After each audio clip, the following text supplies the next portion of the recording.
열왕기하 6장 24절에서 7장 2절까지의 말씀입니다.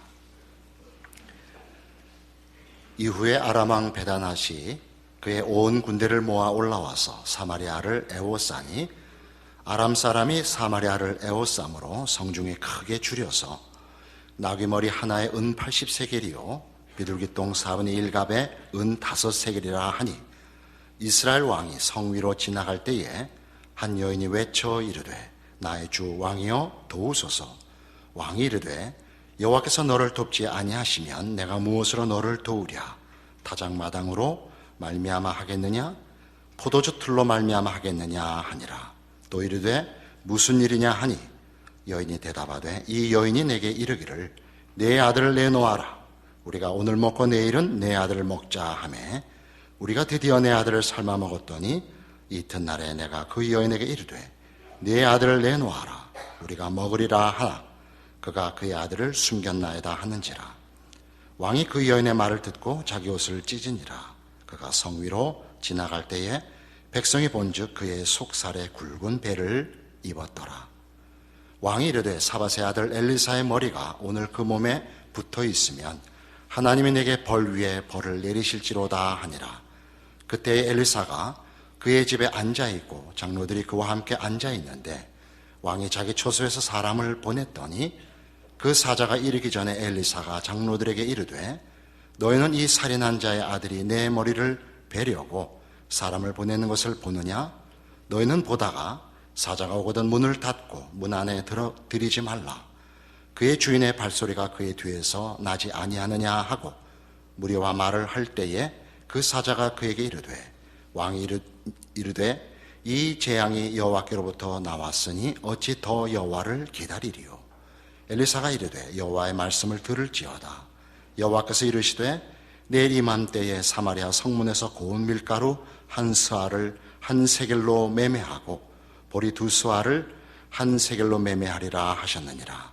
그때 왕이 그의 손에 의지하는 자 곧 한 장관이 하나님의 사람에게 대답하여 이르되 여호와께서 하늘에 창을 내신들 어찌 이런 일이 있으리요 하더라.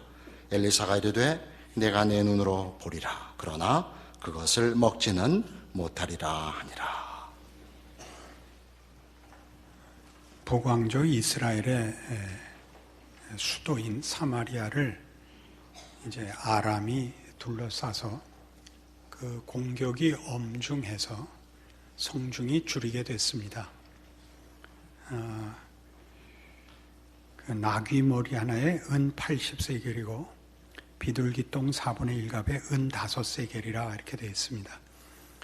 요 개역 개정판 전에 주로 쓰던 우리 성경 번역엔 합분테라 그래갖고 그 어지간한 한문 실력 갖고도 무슨 소리인지 모르게 돼 있었는데, 그러니까 비둘기 배설물 4분의 1갑이 은 5세겔이라 얼마나 줄였는지 짐작이 가죠.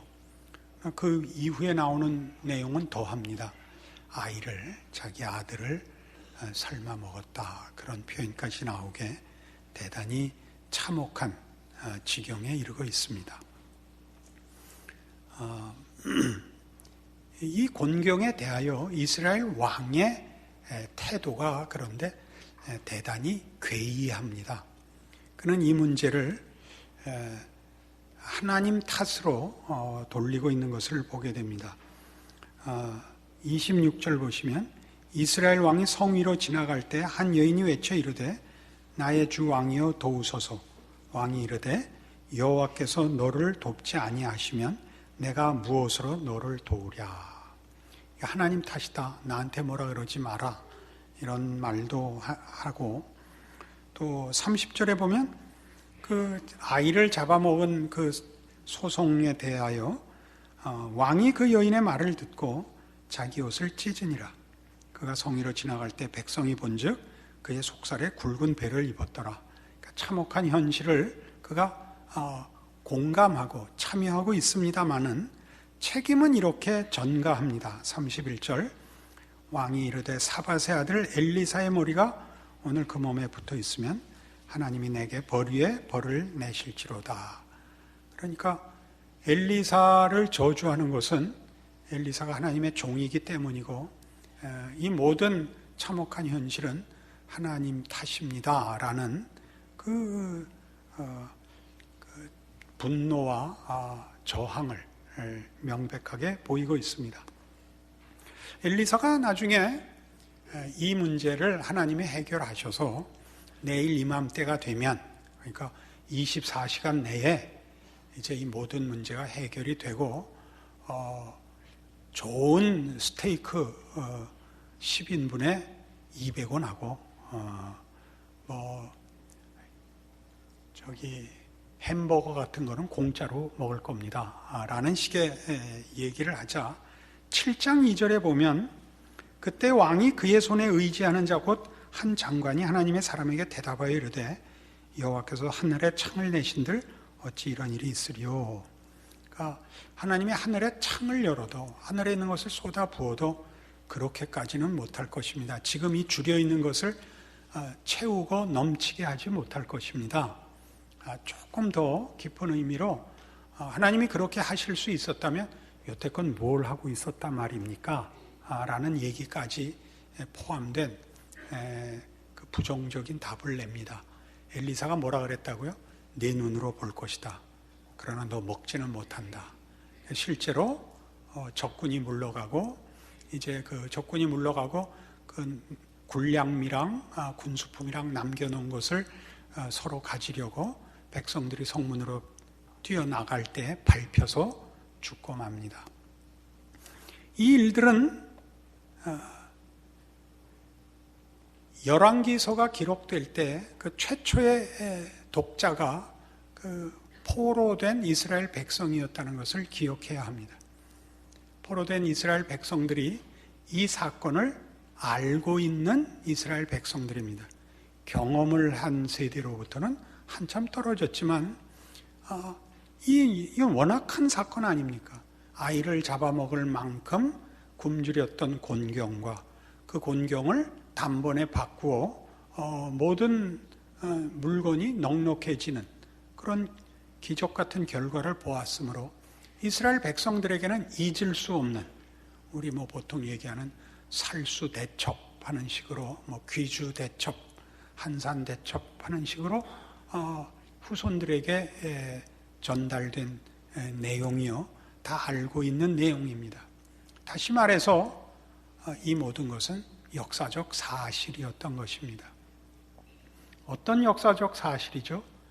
참으로 무섭고 공포스럽고 참혹한 현실이었으며 또 놀랍고 기이하고 정말 이해할 수 없는 하나님의 반전이지요. 우리는 우리의 인생 속에서도 바로 이런 현실을 만납니다. 우리가 세상 속에 살면서 세상이 얼마나 무서운지, 현실이 얼마나 무서운지를 경험하며 삽니다. 이런 세상 속에서 여러분, 살아남는다는 게 보통 어려운 것이 아닙니다.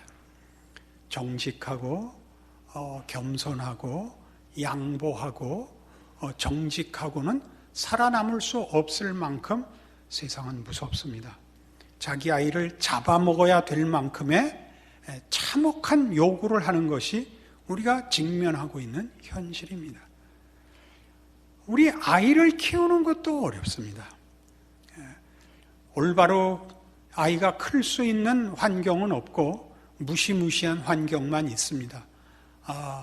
교육도 또는 사회 분위기도 질서도 사람을 사람답게 키우는 것보다 사람으로 하여금 못할 짓을 하게 만드는 사회의 분위기와 혼란 속에서 우리 아이들을 길러야 합니다.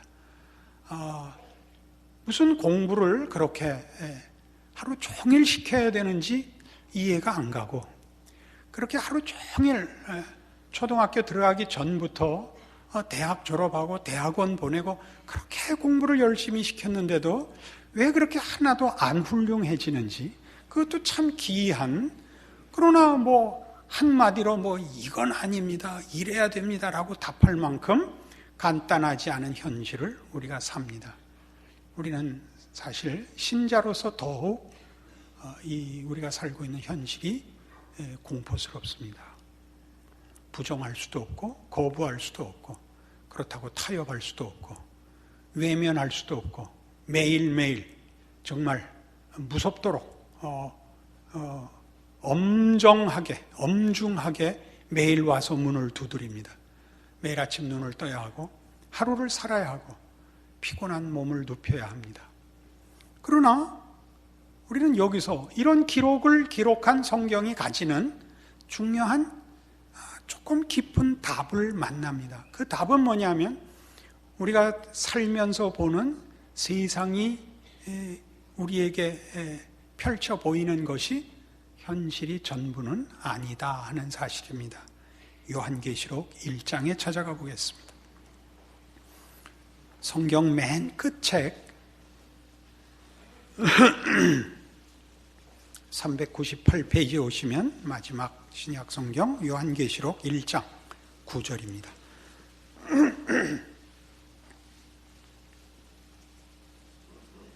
나 요한은 너희 형제요 예수의 환난과 나라와 참음에 동참하는 자라. 하나님의 말씀과 예수를 증언하였으므로 말미암아 반모라 하는 섬에 있었더니 주의 날에 내가 성령에 감동되어 내 뒤에서 나는 나팔소리 같은 큰 음성을 들으니 이르되 네가 보는 것을 두루마리에 써서 에베소, 서머나, 보가모, 두아디라, 사대, 빌라델피아, 라오디게아 등 7 교회에 보내라 하시기로 몸을 돌이켜 나에게 말한 음성을 알아보려고 돌이킬 때 7 금촛대를 보았는데 촛대 사이에 인자 같은 이가 발에 끌리는 옷을 입고 가슴에 금띠를 띠고 그의 머리와 털의 희기가 흰 양털 같고 눈 같으며 그의 눈은 불꽃 같고 그의 발은 풀무불에 단련한 빛난 주석 같고 그의 음성은 많은 물소리와 같으며 그의 오른손에 7 별이 있고 그의 입에서 좌우에 날선검이 나오고 그 얼굴은 해가 힘있게 비치는 것 같더라. 내가 볼 때 그의 발 앞에 엎드러져 죽은 자같이 되매 그가 오른손을 내게 얹고 이르시되 두려워하지 말라. 나는 처음이요 마지막이니 곧 살아있는 자라. 내가 전에 죽었었노라. 볼지어다 이제 세세토록 살아있어 사망과 음부의 열쇠를 가졌노니 그러므로 네가 본 것과 지금 있는 일과 장차 될 일을 기록하라 하는 말씀을 듣습니다. 예수님께서 오셔서 반모라는 섬에 유배된 사도 요한에게 나타나사 이렇게 말씀하십니다. 나는 시작이고 나중이며 처음이고 마지막이라. 나는 창조주요 심판자이며 이 모든 일을 이 세상과 역사를 시작한 이유 그걸 마칠 완성할 자라. 그리고 나는 죽었다가 살아난 자라. 지금 살아있는 자라. 지금 역사하는 통치자니라. 그렇게 말씀하십니다. 그러니까 우리가 아까 본 사마리아 성의 기근, 적군에 포위되어 참으로 신라 같은 생명을 연장해야 되는 곤경한 처지에 있는 그 모습이 우리의 현실인 것이 사실이지만 성경은 우리의 현실은 그것보다 더 큰 현실이, 그것보다 더 웅장하고 깊은 현실이 있다고 가르칩니다. 그 현실은 뭐냐? 하나님이 역사와 세계를 그리고 우리 모두를 지금 다스리고 있는 이 사실이 현실이라는 것입니다. 세상이 우리를 위협하며 펼쳐놓는 현실이 우리를 공포스럽게 하며 당황하게 하며 쩔쩔매게 한다면 하나님이 우리에게 펼쳐놓는 현실들은 우리를 위로하며 힘을 줍니다. 이렇게 말씀하십니다. 내가 주인이다. 내가 너희에게 생명을 주고 영생을 주려 하노라. 그러기에 내가 죽었었노라. 내가 내 교회를 지키고 있노라. 금촛대 사이를 다니며 7 별을 그 오른손에 들고 그 입에서 좌우에 날선 검으로 말씀하시는 주께서 이 세상은 교회와 교회로 부름받은 하나님의 자녀들이 주인공이니라 목적이니라 그것이 역사의 내용이니라 그렇게 말씀하신다는 사실이죠. 그것이 현실입니다. 우리는 세상의 위협 아래 있는 것도 사실이지만 하나님의 이 통치와 이 약속 속에 있는 것도 사실입니다. 그리고 이 사실이 말도 안 되게 큽니다. 우리는 이 7 교회에 보낸 편지들이 하나님께서 말하자면 이 세상 역사에 무엇을 요구하시는가, 무엇을 이루려고 하시는가를 요약했다는 사실을 압니다. 각 나라 왕에게 편지를 하지 않습니다. 교회와 교회의 사자들에게 편지를 합니다.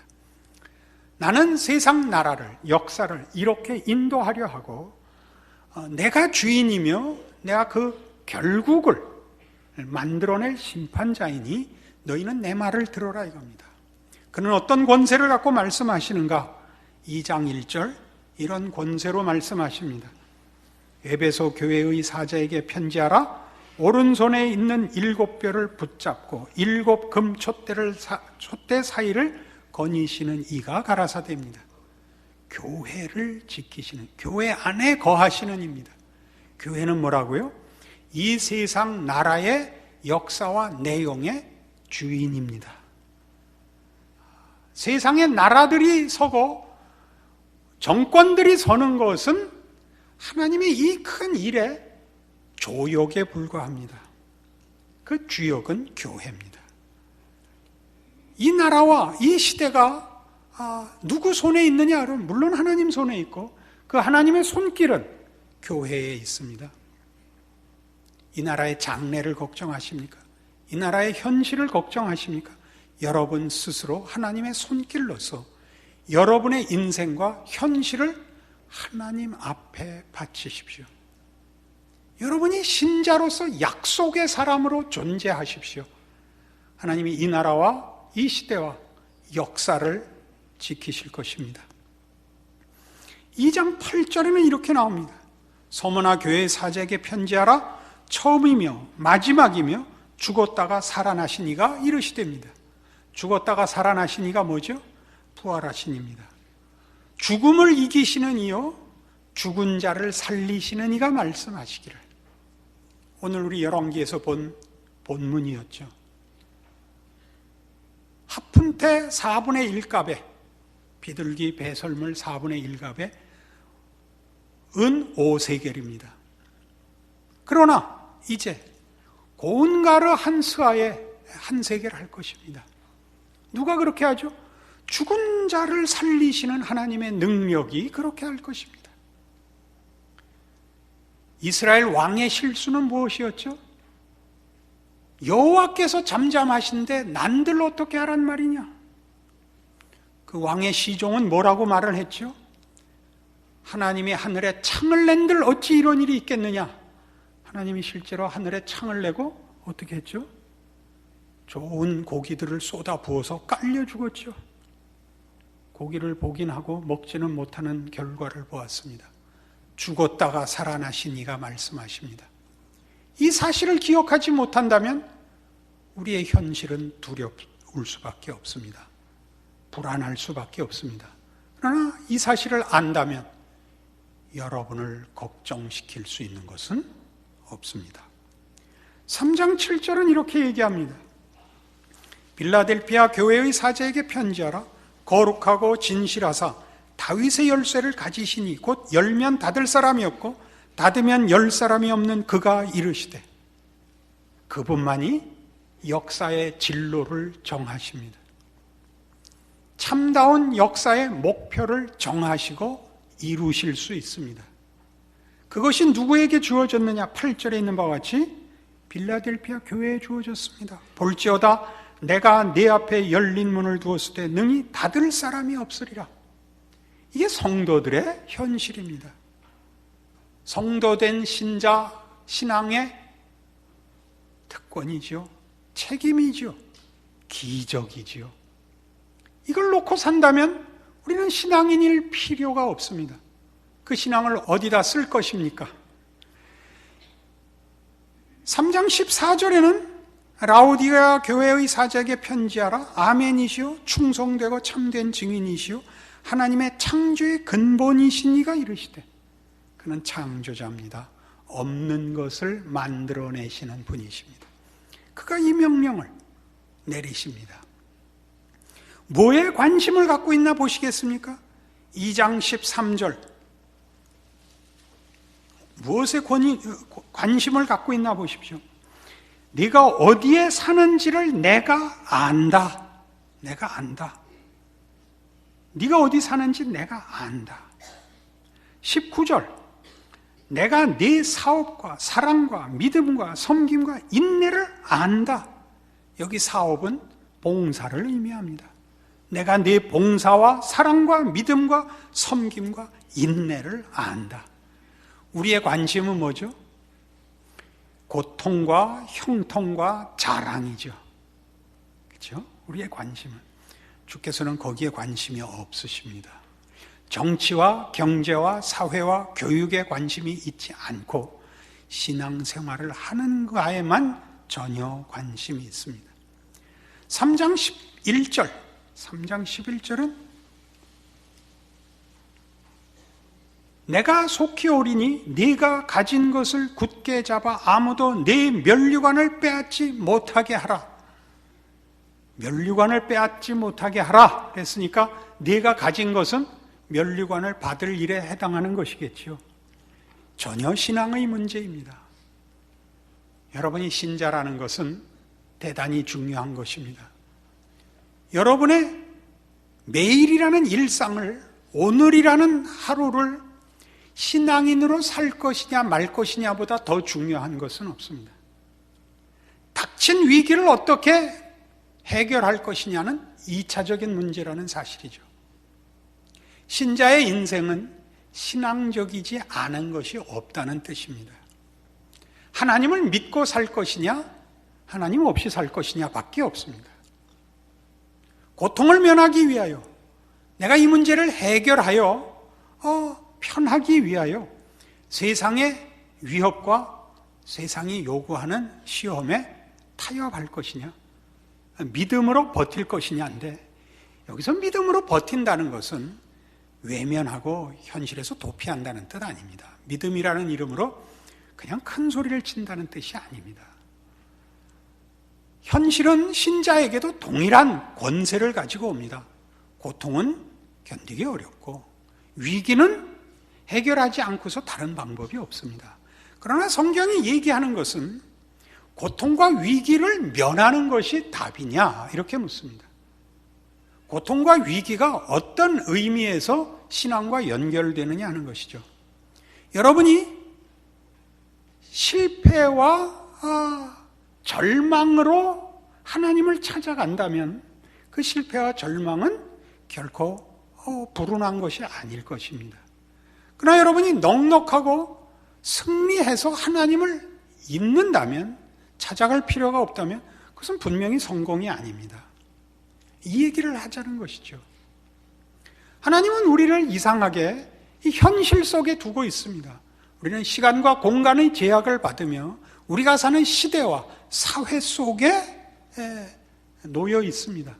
우리는 우리가 사는 이 시대의 풍조와 흐름과 그리고 우리가 사는 나라와 그 사회 속에서의 요구들과 무관할 수 없습니다. 우리가 속한 이 나라, 이 땅의 정치, 경제, 사회, 문화의 영향과 우리가 분리되어 있을 수 없습니다. 그러나 그것 자체가 우리에게 신앙을 주거나 신앙을 빼앗지 않습니다. 우리를 신앙으로부터 떼어내려는 시험이 될 수 있죠. 우리가 그 문제들을, 고통들을, 위기들을, 고난들을 생각하고 더 깊이 묵상하여 하나님 앞에 그 문제를 끌고 간다면 우리를 넘어뜨릴 수 있는 건 아무것도 없습니다. 우리가 당하는 고통마저도, 우리가 당한 실패마저도, 우리가 해결하지 못하고 지고 있는 버거운 어떤 현실적인 짐들이라 할지라도 그것이 나를 하나님을 찾아가게 한다면 그건 다 복입니다. 그건 하나님의 인도하심입니다. 그러나 내가 하나님을 찾아갈 필요가 없는 조건 속에 있어서 아무 생각을 하지 않는다면 그것이야말로 무서운 현실인 것입니다. 3장 18절에는 그래서 이런 권면이 나옵니다.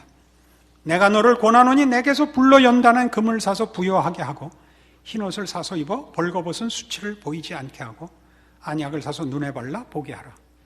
이건 왜 나오죠? 앞에 있는 이 17절 때문입니다.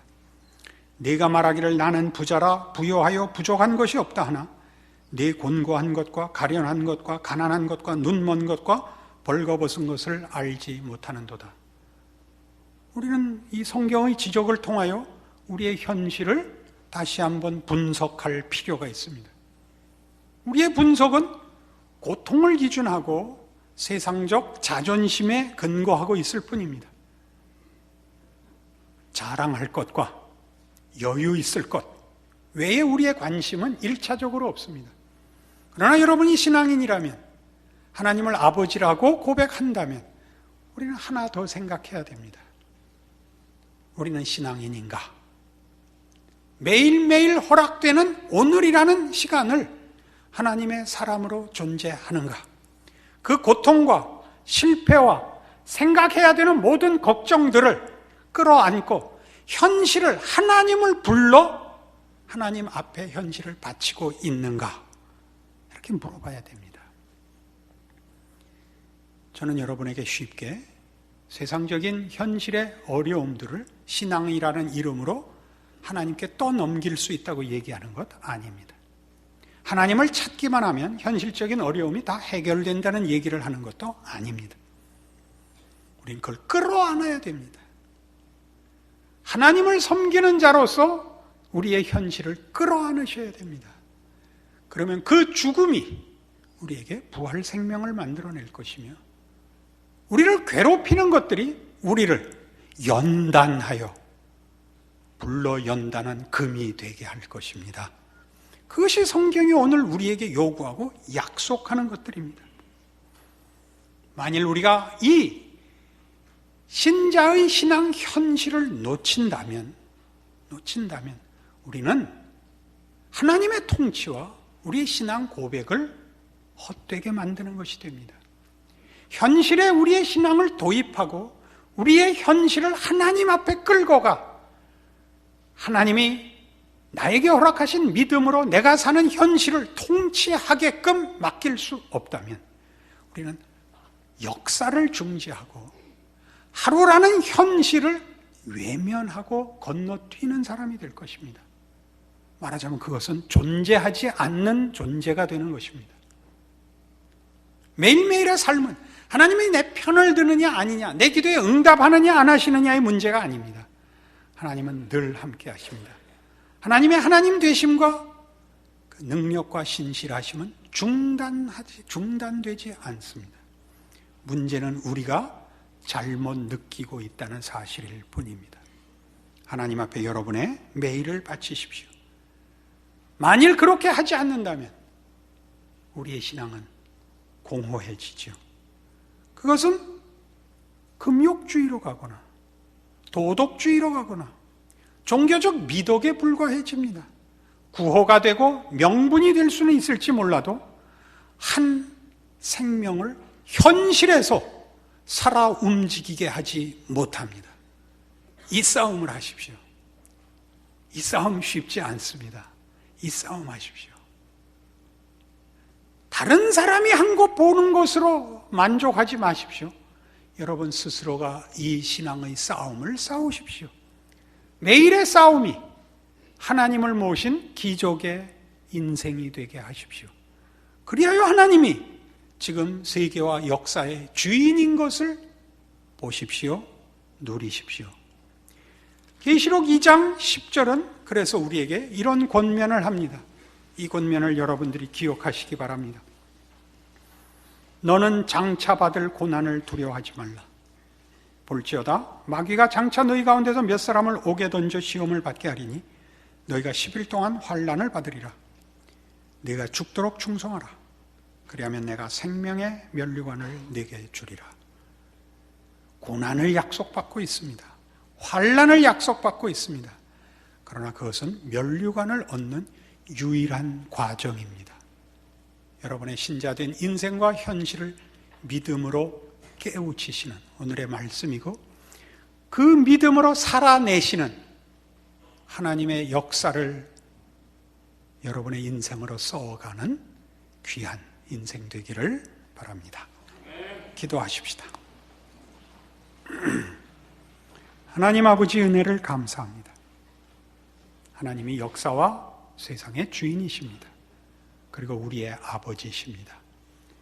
우리를 통하여 역사를 움직이며 우리야말로 역사의 주인입니다. 세상이 주는 미혹과 시험과 위협에 지지 말게 하옵소서. 저들은 아무것도 아닙니다. 오직 하나님만이 만유해 주시며 시작이요 나중이시며 창조주시요 심판자시며 부활 생명의 주인이시며 우리와 함께 기적을 이루시는 우리의 오늘 아버지십니다.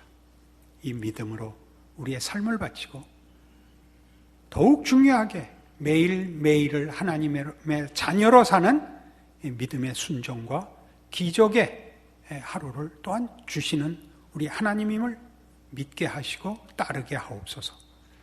우리 중에 아무도 세상을 받고 하나님을 확인하려 하지 말고 나 자신을 들여 하나님이 누구신가를 확인하는 인생을 사는 복된 오늘의 말씀이 되게 하여 주시옵소서.